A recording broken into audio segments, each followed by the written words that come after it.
অরুণাচলের 11 জায়গার নাম বদল করে মানচিত্র প্রকাশ চীনের। দুশ্চিন্তায় ভারত। অরুণাচল প্রদেশের 11 জায়গার নাম পরিবর্তন করে মানচিত্র প্রকাশ করেছে চীন। এছাড়া অরুণাচল প্রদেশের রাজধানী ইটানগরের কাছাকাছি একটি শহরের নামও পরিবর্তন করা হয়েছে। চীনের এমন কর্মকাণ্ডে তেমন কোনো প্রতিক্রিয়া জানায়নি ভারত।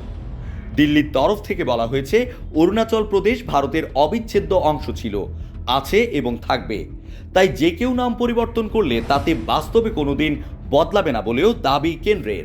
চীনের বেসামরিক প্রতিরক্ষা মন্ত্রণালয়ের এক বিবৃতিতে বলা হয়েছে, দক্ষিণ তিব্বতের কিছু ভৌগোলিক এলাকার নাম পরিবর্তন করা হয়েছে।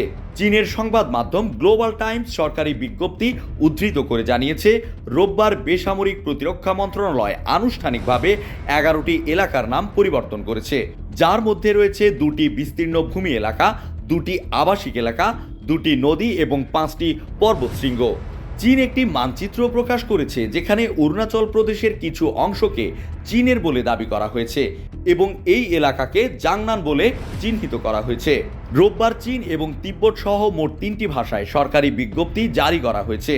ক্ষমতাসীন কমিউনিস্ট পার্টির মুখপত্রে জানানো হয়েছে, মানুষ যাতে আরও সহজে এলাকাগুলোর নাম সঠিকভাবে মনে রাখতে পারে তার জন্যই এই পদক্ষেপ। এর আগে 2017 এবং 2021 সালেও জাংনান চীনের বলে দাবি করেছিল সে দেশের সরকার। ওই এলাকা চীনের বলে দাবি করার যথেষ্ট ঐতিহাসিক এবং প্রশাসনিক ভিত্তি রয়েছে।